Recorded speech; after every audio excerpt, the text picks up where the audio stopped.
Good morning. How is everybody doing? Hope you're doing good. Forest, he's been having a rough go of it over the last month. This van, it seems like it's been giving me issues for like the last year. All the warning lights have been on the dash, but nobody can seem to figure out what the problem is. It seems like things always get worse in wet weather. So like, I was just coming up to Salt Lake City through this really wet snowstorm, and the van just went completely haywire on me. The doors were randomly locking, the speedometer was going up and down, then it just lost engine power, and I just limped into a gas station where it completely died on me, and I could not get it restarted. So had to be towed into a shop. Then it was nearly a week of waiting before they could take it in and look at it. Then like nearly another week before the parts arrived so that they could fix it. So what they did, they replaced the ECU. It was fried, and also the ABS module again, which was replaced like 8 months ago. So that's kind of a head scratcher why that keeps going bad on me. But yeah, I got the all clear that it was fixed, and I was good to go. I made it like half an hour, then all the warning lights came on again. So I backtracked to the shop, and they just quickly took it in and looked at it, and they found that the right right rear wheel sensor was causing a problem. But of course that was like another special order part that would take a week to get, so they just replaced the wires on it, and that fixed the issue. So started driving again. I almost made it to Montana. Then all the warning lights came on once again, and yeah, yeah. So I decided to check the other rear wheel sensor. I just cut the wire. I didn't care, and yeah, I could tell that the wire was all rotten and like toasted and burnt. So I just like spliced in a new section on this side, and that cleared the codes once again. And like as of right now, this morning, I mean it's all clear. It's been running pretty good, but it's like still too soon to celebrate a victory. I think there's something under the surface that has just not been found that's causing all these problems to happen. Like last night, I came down this hill. It was completely dry conditions. I hit the brakes. I could feel the ABS click on. So, yeah, something is happening. I've like had suspicions that a rat chewed a wire last summer, but nobody has been able to find any like wiring defects in the van. And I don't know. When I first got it, I put in a high output alternator. I'm not sure if that could be messing with the system. I mean, I know the computers and all that are really sensitive to all these like components. I did the big three wiring upgrade. I'm pretty sure that's all good, and the grounds are good. But I can check that once again. I've piled a lot of accessories off the starter battery, like the winch and lights and all these other things. So I don't know if something could be shorting out off that somewhere along the way. But this van had also had a really rough couple first years of its life on a mine site in northern Canada. So I don't know if I just like got a lemon that's just gonna cause me endless problems. I noticed there's some like paint overspray on the rear window, so it's been in an accident at one point in its life. But yeah, I just like reaching a point where I don't want to keep throwing money and parts and time into this van if it's just never going to stop and be a reliable vehicle. Like summer is coming, I want to be out there having fun and adventuring and not spending all my time in a shop. So I'm just trying to figure out what the next step is. Whether I should try to sell this thing and let someone else figure out what the issue is. It's just like I don't think anyone else would appreciate this build. I think it's just like everyone's build is unique. You build it to your own needs. So if someone else got this, I'm pretty sure they would just gut it out and start over again. And it's like I've finally reached a point where I like this build. It's really cozy. I enjoy it, and it would be hard for me to let it go and start all over again.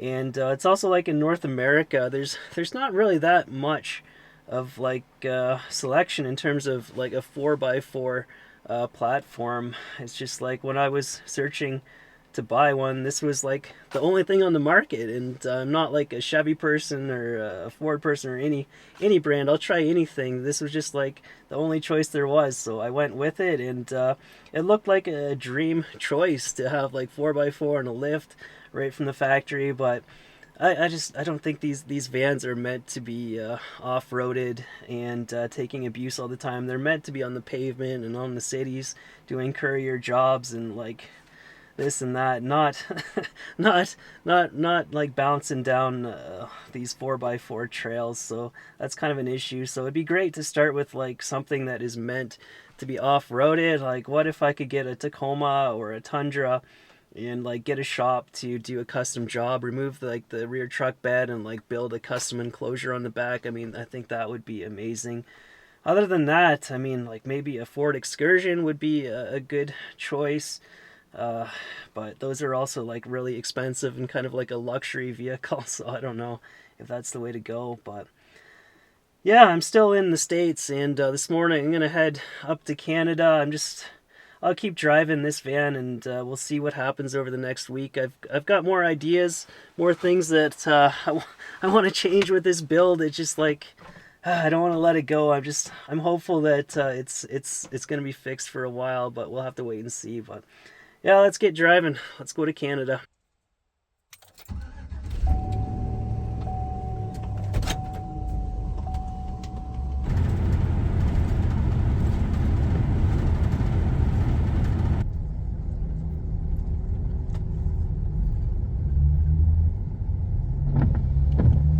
The Coutts border crossing was the wrong choice. I've been sitting here for nearly half an hour. It's going really slow. It looks like a lot of people are getting searched too.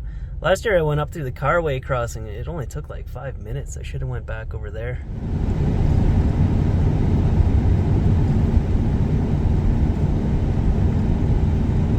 Alright, so I made it back into Canada. Had another excellent time exploring around the States.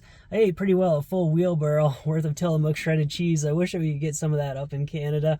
But clearly the Coutts border crossing was the wrong choice to make today, unless I just look really suspicious. I had to pull into a garage there for a full vehicle search, and he asked me if I had any like items to declare, like guns or drugs, and I'm just like, no, but I had to pee in a bottle because there's a really long wait, and it's in a drawer underneath the bed, and you probably don't want to touch that because it's really gross. And like suddenly that became the one suspicious item that they had to look at, so I'm really embarrassed and sorry if they had to touch that. So in the future I probably won't declare my pee bottles. I'll just let that slide. But back before my van broke down, I spent a few days in a Home Depot parking lot, and I finally built a cedar tongue and groove ceiling. I'm really happy with how it turned out. It feels more like I'm in a little cabin on wheels. I didn't do it back when I was doing my van build there from the beginning because the headliner had these vents built into it that I really liked using, but those broke down and they don't work anymore, so there's no reason to keep it all intact. But yeah, I hacked out as much as the headliner as I possibly could. I couldn't get it all, so I kind of had to like build around it on the sides. But I mean, for doing my whole van build backwards, it turned out all right, and I'm happy with it. But yeah, the last few weeks of van life have been like the hardest ever for me. Just a huge headache, but I am lucky to have like a lot of support. So thanks to Ryan and family down there in Salt Lake for taking me in for a few days while my van was getting serviced, and I hope that's the end of it. I hope it's clear sailing for a while here. Summer is coming, and I don't want to be dealing with any more problems. Up until this point, I was willing to defend this van. Like, all the maintenance that I've done has been fairly routine, other than like a sensor and an ABS module. But it just like crossed the threshold where it's like, hold up, what's going on here? But even so, it's hard for me to point a certain finger towards GM like it's all their fault, because I have done a number of electrical modifications to this van, and I'm by no means a professional electrician, so it's hard to say right now. But yeah, it's just like maybe I should be seriously looking into a second rig that will be more reliable in the long term. I'm just going to give this one a couple days, a week, see how it goes. It seems like since I spliced in that wire, it's been running pretty good. I want to put in a backrest to this van next. So yeah, hopefully in the next week I can get to work on that. But before all this happened, my plan was to make a video about Rocco, because we've been living together now for over a year, and I just wanted to do a quick retrospective on it all. So it was a really slow and careful decision whether or not I should get a dog. It seems like inevitable with this type of lifestyle that I'm going to spend a lot of time alone, and I can say that her company has made a difference in my quality of life. But Yeah, back when I was searching, I knew that I wanted just like a small and energetic dog, and it really narrowed down to Jack Russell as being the only choice. I did search through all like the local shelters to see if I could adopt, but I couldn't find anything to match my needs. So I went to a breeder in southern Alberta, and her parents were like hardworking farm dogs. So I feel like she should be like a strong and hardy dog, and be perfect for being out in the mountains. She's done, I think, almost 40 summits now, and her energy just seems limitless. Like she'll come back to the van and still want to play after doing a big hike. It feels like I've been saying forever that I want to travel internationally. I couldn't do it before because of all the restrictions, and now that I have Rocco, I'm not really willing to leave her behind, and I don't want to fly with her either. I've got lots of friends and family who have offered to take her in, and I'm sure she'll be treated like a queen, so who knows, maybe it'll happen at some point, but in the meantime, I'd much rather spend my time with Rocco, and there's still so much to explore around Canada and US that I'm happy with, but it came as a surprise just how limited all the national parks in the Southwest are. Like in the Canyonlands, you can't even have a dog inside your vehicle while driving around. In Canada, it just seems like the main rule is to always have them on a leash, which is pretty manageable. So yeah, I raised her from a pup, and that was an interesting experience. When I first got her and her bladder was still developing, she'd have to go outside like 5 times a night, or she'd just pee on me or the bed. But at this point, it's safe to say that she's completely house trained and van trained, and she knows that she needs to go outside for that.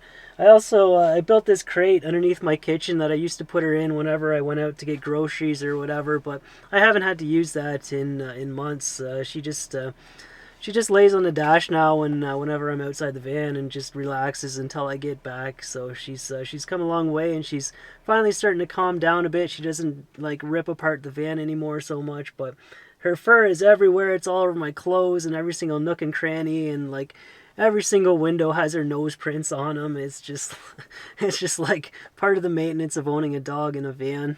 But overall, I am really happy that I did decide to add Rocco into the equation, and I'm doing my best to give her an enjoyable and fun and healthy life. And I'm looking forward to many more adventures with her. But just a simple video update for now until I can get my bearings and figure out what to do next. It's been a long time since I've gotten a video uploaded, so hopefully I can get my act together and get back in production, and the van will be reliable for for some period of time. So thanks for watching, and thank you to Patreon supporters. I hope everyone is doing good, and I will see you in the next episode.